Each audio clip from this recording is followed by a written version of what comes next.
नमस्कार विद्यार्थी मित्रांनो, स्कॉलरशिप आणि बरंच काही या आपल्या यूट्यूब चॅनलमध्ये तुम्हा सर्वांचं मनापासून स्वागत। आज आपण इयत्ता दुसरीसाठी एक सराव प्रश्नपत्रिका पाहणार आहोत। इयत्ता तिसरीसाठी आपण भरपूर व्हिडिओ बनवलेले आहेत, कारण तिसरीला 2 पेपर असतात, पेपर 1 आणि पेपर 2। इयत्ता दुसरीचे 4 ते 5 व्हिडिओ मी बनवलेले आहेत आणि आज बऱ्याच दिवसानंतर दुसरीसाठी व्हिडिओ बनवत आहे। चला तर मग आजच्या व्हिडिओला सुरुवात करूया। त्याआधी चॅनलवर जर नवीन असाल तर चॅनलला सबस्क्राइब करा, म्हणजे अभ्यासाचे असेच व्हिडिओ तुम्हाला पाहायला मिळतील। चला तर मग व्हिडिओ सुरू करूयात। पहा, आजच्या व्हिडिओमध्ये आपण सराव प्रश्नपत्रिका क्रमांक 10 पाहणार आहोत। सुरुवातीला मराठीचे प्रश्न असतात 15-30 गुणांसाठी। कविता किंवा उतारा असतो, तर इथे आपल्याला कविता दिलेली आहे होळीची आणि त्याच्यावरचे प्रश्न आपण पाहूयात। कवितेत कोणत्या सणाचा उल्लेख आलेला आहे? आता पहा, होळी रे होळी पुरणाची पोळी, लगेच कळते कोणत्या सणाचा उल्लेख आलेला आहे, होळी। पर्याय क्रमांक 3। मुलांनी काय जमवले होते? आता जमवले होते हे पाहायचे आपल्याला। पहा, मुलांनी जमवली लाकडाची मोळी। कुठे लिहिले? पहा, लाकडाची मोळी। पर्याय क्रमांक 4। खालील शब्दगटातील नामाचा पर्याय ओळखा। नाम म्हणजे काय? ठेवलेल्या नावाला नाम असे म्हणतात। मग पहा, आपण हे सर्वनाम आहे क्रियापद आहे, आम्ही हे सुद्धा सर्वनाम आहे आणि नाव कोणतं आहे? अतुल, मुलाचं नाव आहे। खालील पर्यायातून स्त्रीलिंगी शब्दाचा पर्याय शोधा। तो केतन, तो गणेश, तो गौरव आणि ती गौरी, म्हणजे स्त्रीलिंग पर्याय कोणता आहे? पर्याय क्रमांक 4। स्त्रीलिंगी पुल्लिंगी विचारलं की लगेच तो, ती, ते शब्दांना लावून पाहायचं। आपण ती केतन म्हणतो का? नाही, तो केतन, मग तो गणेश, तो गौरव आणि ती गौरी। खालील शब्दगटातून अनेक वचनी शब्दाचा पर्याय शोधा। घर, घरे, म्हणजे हेच आहे अनेक वचनी। पहा, दरवाजा, एक दरवाजा, अनेक दरवाजे होतात। खिडकी, खिडक्या, इमारत, इमारती, म्हणजे घर, घरे हा अनेक वचनी शब्द आहे। पर्याय क्रमांक 1। कौतुक करणे या वाक्प्रचाराचा योग्य अर्थ पर्यायातून शोधा। कौतुक करणे म्हणजे दया करणे। कौतुक करणे म्हणजे दया करणे नाही। शाबासकी देणे, बरोबर आहे। कौतुक करणे म्हणजेच काय? शाबासकी देणे। आनंद होणे आणि वाईट वाटणे हे येणार नाही। पुढील वाक्यात कोणते विरामचिन्ह दिले आहे तो पर्याय शोधा। उद्या कोण येणार आहे? प्रश्न विचारलाय आणि प्रश्नचिन्ह आहे, मग कोणते विरामचिन्ह आहे? पर्याय क्रमांक 3। पुढील वाक्याचा काळ ओळखा। सुनील काल गावाला गेला। काल गेला म्हणजे ही भूतकाळामध्ये घडून गेलेली क्रिया आहे, तर कोणता काळ आहे? भूतकाळ। उद्या जाणार आहे असं असतं पुढे होणारी, तर मग तो भविष्यकाळ, आणि आजची असेल आत्ताची तर मग त्याला वर्तमान काळ असे म्हणतात। आता पहा, संवाद वाचायचे आणि संवादावर दिलेली उत्तरं शोधायची आहेत। संवादातील, अरे माधव, हा वर्तमानपत्रांचा गठ्ठा कोणाचा आहे? सर, ते वर्तमानपत्रे माझी नाहीत, ती सर्व वर्तमानपत्रे सदूचे आहेत। सदू, तुझे वर्तमानपत्र आहेत का रे हे? होय सर, माझेच आहेत ते। सदू, हे वर्तमानपत्रे वर्गात का आणलेस? सर, मी सकाळी वर्तमानपत्रे विकतो म्हणून उरलेले वर्तमानपत्रे आलेत माझ्याबरोबर। खरं का हे? घरी कोण कोण आहेत तुझ्या? आई वडील आणि 2 लहान भावंडे आहेत। वडील काय करतात तुझे? ते सारखे आजारी असतात म्हणून त्यांची नोकरी गेल्यामुळे घरीच असतात। आता पहा, हा संवाद कुठे घडला असावा? आता वर्गामध्ये वर्तमानपत्रे त्याने आणलेत, म्हणजे संवाद कुठे घडलाय? वर्गामध्ये। संवादात किती व्यक्तींनी भाग घेतला? आता संवादामध्ये पहा, संवादात किती व्यक्तींनी सहभाग घेतला? संवादामध्ये माधव, सदू आणि सर अशा 3 व्यक्तींनी सहभाग घेतलेला आहे। पर्याय क्रमांक 1। मेघ या शब्दाचा समानार्थी शब्द पर्यायातून शोधा। मेघचा समानार्थी शब्द रेघ आहे का? नाही। नदी नाही। पाणी नाही। तर ढग, मेघचा समानार्थी शब्द आहे ढग। खालील पर्यायातून विरुद्धार्थी शब्दांची योग्य जोडी शोधा। पास, अपास असं नसतं, पास नापास असतं। दूर, लांब, दूर आणि लांब हे एकाच अर्थाचे शब्द आहेत। आवड, छंद हे सुद्धा एकाच अर्थाचे शब्द आहेत। मित्र, शत्रू हे विरुद्ध अर्थाचे शब्द आहेत, म्हणजे योग्य जोडी कोणती आहे? पर्याय क्रमांक 4। खालील शब्दांपैकी जोड शब्द नसलेला पर्याय शोधा। वादळ, वारा, पाऊस, पाणी, नोकर, चाकर, पाला, पाचोळा। आता पहा, वादळ, वारा हा जोड शब्द नाहीये। पाऊस, पाणी, नोकर, चाकर, पाला, पाचोळा हे जोड शब्द आहेत। पर्याय क्रमांक 1, वादळ, वारा हा जोड शब्द नाही। पुढील प्रश्नात रिकाम्या जागी योग्य पिल्लू दर्शक शब्द शोधा। शेळीच्या पिल्ल्याला टिंबटिंब म्हणतात। शेळीचे काय असते? करडू असते, मेंढीचे कोकरू असते, यानंतर हरणाचे पाडस असते आणि म्हशीचे रेडकू असते. शेळीच्या पिल्लाला करडू असे म्हणतात.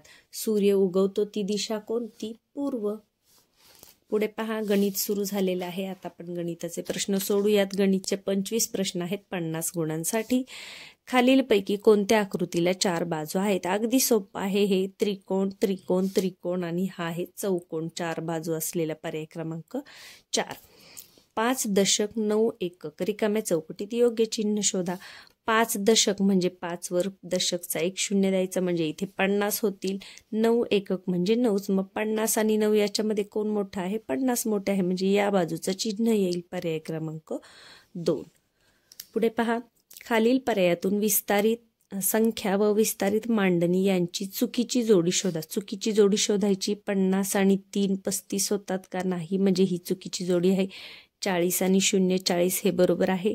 90 आणि 7 97 बरोबर आहे. 8 आणि 80 88 हे पण बरोबर आहे. म्हणजे चुकीची जोडी कोणती आहे? पर्याय क्रमांक 1. 50 आणि 3 5 वर 3 53 होतील. पुढे 72 अधिक 28 बरोबर किती? आता 72 अधिक 28 आणि आपल्याला पर्याय दिलेले आहेत शब्दांमध्ये, तर आपण करून घेऊया.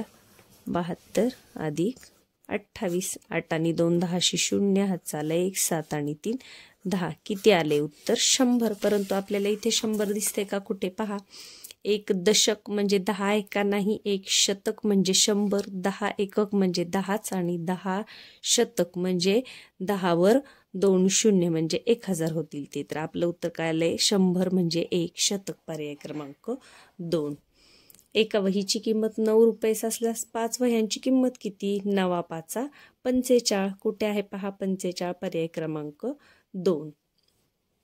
8 त्रिक किती? 8 त्रिक 24. पर्याय क्रमांक 3.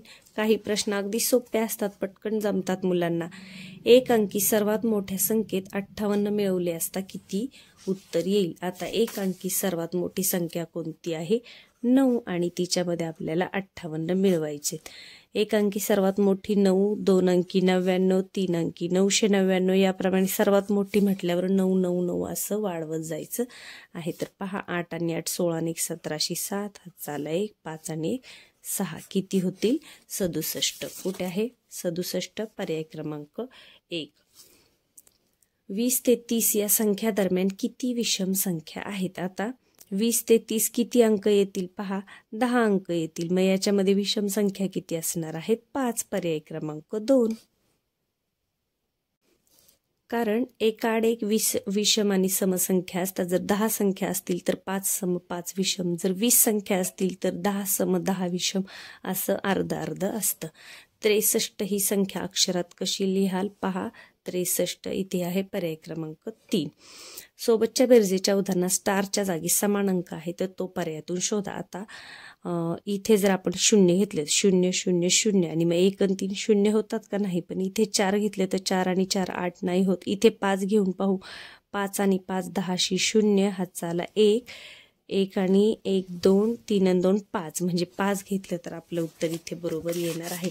अशा गणितांमध्ये काय करायचं? या स्टारच्या जागी पर्यायातील अंक घेऊन पाहायचे. आता पहा, 1 आहे आणि 3 आहे. आता स्टारच्या जागी जर मी इथे समजा मी 4 घेऊन पाहते. पहा, इथे जर 4 घेतलं तर 4 आणि 4 8 येते. मग इथे तर 0 दिलेला आहे म्हणजे हा पर्याय आपला बरोबर नाही. मग पुन्हा 1 3 इथे 5 घेऊन पहा. 5 आणि 5 10 0. हात झाला 1 आणि इथे सुद्धा 3 आणि 2 5 म्हणजे बरोबर आले. स्टारच्या जागी कोणता अंक आलेला आहे? 5. तर असं सोडून पाहायचे अंक घेऊन. पर्याय क्रमांक 3. सोबतच्या चित्रातील वस्तूचा आकार कोणता? आता हा काय आहे? दंडगोल. पर्याय क्रमांक 1. 19 फेब्रुवारीला रविवार असेल तर त्याच वर्षी 27 फेब्रुवारीला कोणता वार असेल? आता 19 फेब्रुवारीला जर रविवार होता तर पहा, 27 फेब्रुवारीचा वार आपल्याला काढायचा आहे. म्हणून 19 अधिक 7 करा. पहा, 7 दिवसांचा आठवडा असतो, त्याच्यामुळे आपल्याला जर पुढची तारीख काढायची असेल तर +7 करायचा आणि मागची म्हणजे अगोदरची तारीख काढायची असेल तर -7 करायचा आहे. इथे जर आपल्याला 2 फेब्रुवारीचा वार विचारला असता तर आपण 19 मधून 7 वजा करत गेलो असतो. आपल्याला आता कोणता वार विचारलेला आहे? 27 फेब्रुवारीचा. मग पहा, 7 आणि 7 14, 15, 16शी 6, हातचा आला 1, म्हणजे 26 तारखेला पण कोणता वार होता? रविवार. आणि 27 तारखेला कोणता वार येणार आहे? सोमवार. +7 करायचा आणि मग वार शोधायचा आहे. 27ला कोणता वार येत आहे? सोमवार. कुठे आहे पहा? पर्याय क्रमांक 2. आदर्श विद्यामंदिर या शाळेत 52 विद्यार्थी आहेत, त्यापैकी 38 विद्यार्थी सहलीला गेले तर किती विद्यार्थी सहलीला गेले नाही? इथे सरळ सरळ काय करायचं आहे? वजाबाकी करायची आहे. 52 पैकी 38 सहलीला गेले नाहीत. पहा, आता 2 मधून 8 जात नाही, मग इकडून हातचा घ्या, इथे 4 राहतील. 8, 9, 10, 11, 12, 4 उरतील. 12तून 8 गेले 4 आणि 4तून 3 गेला 1, म्हणजे किती विद्यार्थी गेलेले नाहीत? 14. कुठे लिहिले पहा? पर्याय क्रमांक 3. पुढचा प्रश्न पहा. 22, 28, 21, 20 या संख्या उतरत्या क्रमाने लिहिले तर दुसऱ्या क्रमांकावर कोणती संख्या येईल? आता उतरत्या क्रमाने लिहायच्यात म्हणजे पहिल्यांदा सगळ्यात मोठी संख्या, त्यानंतर थोडीशी छोटी.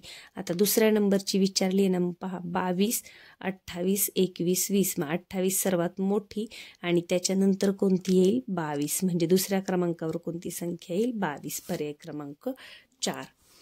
पुढे पहा, खालीलपैकी कोणत्या संख्येत 8 हा अंक दशक स्थानी येईल? 8 मध्ये 8 एकक स्थानी असेल. 18 मध्ये एकावर 8 म्हणजे हा एकक स्थानी असेल. आता इथे लिहून दाखवते मी. पहा, 18 जर आपण म्हटलं तर इथे 8 कुठे आलेले आहे? एकक स्थानी. त्यानंतर 86, इथे मात्र पहा 8 वर 6 86, मग इथे कुठे आलाय अंक? दशक स्थानी आलेला आहे आणि आपल्याला तेच विचारलेलं आहे. पर्याय क्रमांक 3. 76 रुपयांमध्ये 10 रुपयांच्या जास्तीत जास्त किती नोटा येतील? आता 76 रुपये करायचेत म्हणजे 10 रुपयांच्या किती नोटा येतील? 7 नोटा येतील. 7 10, 7 गुणिले 10 केल्यावर 7 10 70 आणि अधिक 6 रुपये सुट्टे, म्हणजे 10 रुपयांच्या किती नोटा येतील? 7 नोटा येतील. पहा कुठे, 10 रुपयांच्या 7 नोटा येतील. पर्याय क्रमांक 1.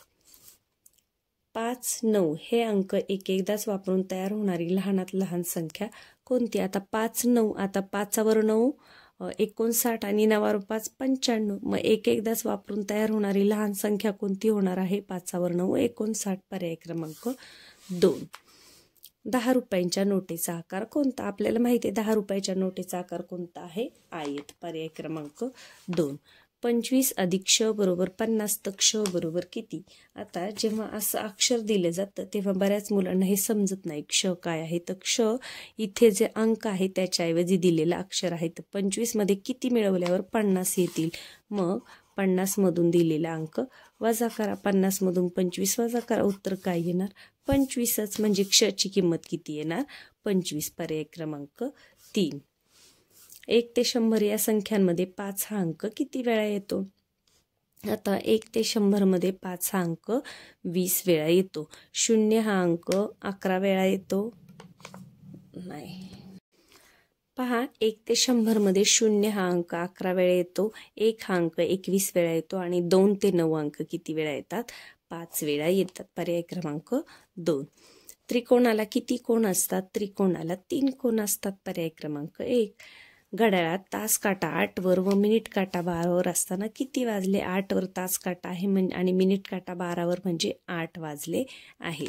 7 गुणिले 1 बरोबर किती? 7 1 7. कोणत्याही संख्येला 1 ने गुणलं तर उत्तर तीच संख्या येते आणि कोणत्याही संख्येला 0 ने गुणलं किंवा 0 ने कोणत्याही संख्येला गुणलं तर उत्तर 0च येते. हे लक्षात ठेवा. याचं उत्तर आहे पर्याय क्रमांक 4. आता चित्ररूप माहिती पाहायची आहे. लेझिम खेळणाऱ्या खेळाडूंची संख्या बॅट बॉल खेळणाऱ्या खेळाडूंची संख्येपेक्षा कितीने कमी आहे विचारले. आता लेझिम खेळणारे 1 2 3 4 आणि बॅट बॉल खेळणारे 3 आणि 3 6 आणि 3 9. मग कितीने कमी आहे? 9तून 4 गेले 5. 5ने कमी आहे. पर्याय क्रमांक 2. पुढील संख्यातील आकृतिबंध लक्षात घेऊन प्रश्नचिन्हाच्या जागी योग्य पर्याय निवडा. 90, 90 नंतर 70, म्हणजे पहा 20 कमी केलेत, मग त्याच्यामधून 20 कमी केल्यावर किती येतील? 50 येतील. अजून 20 कमी केल्यावर 30 आणि अजून 20 कमी केल्यावर 10, म्हणजे 20-20चा फरक आहे. 20-20ने संख्या कमी होत चाललेल्या आहेत. तर याचं उत्तर काय येईल? पर्याय क्रमांक 4.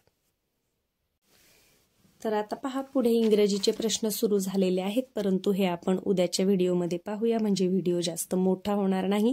या अगोदर तुम्ही जर दुसरीचे व्हिडिओ पाहिले नसतील तर ते सुद्धा पहा, कारण जेवढ्या जास्तीत जास्त प्रश्नांचा सराव होईल तुमचा, तेवढे परीक्षेमध्ये तुम्हाला प्रश्न पटापट सोडवता येतात. उद्याच्या व्हिडिओमध्ये आपण राहिलेले प्रश्न समजावून घेऊया. आजचे हे जे प्रश्न आहेत ते तुम्ही स्वतः पुन्हा एकदा सोडवणं खूप महत्त्वाचं आहे. फक्त ऐकलं म्हणजे ते तुम्हाला आलंच असं होत नाही, तर तुम्ही स्वतः सोडवलं म्हणजे ते तुमच्या लक्षात राहणार आहे. चला तर मग उद्याच्या व्हिडिओमध्ये भेटूया. आणि व्हिडिओला लाईक करायचं राहिलं असेल तर कृपया लगेच लाईक करून घ्या.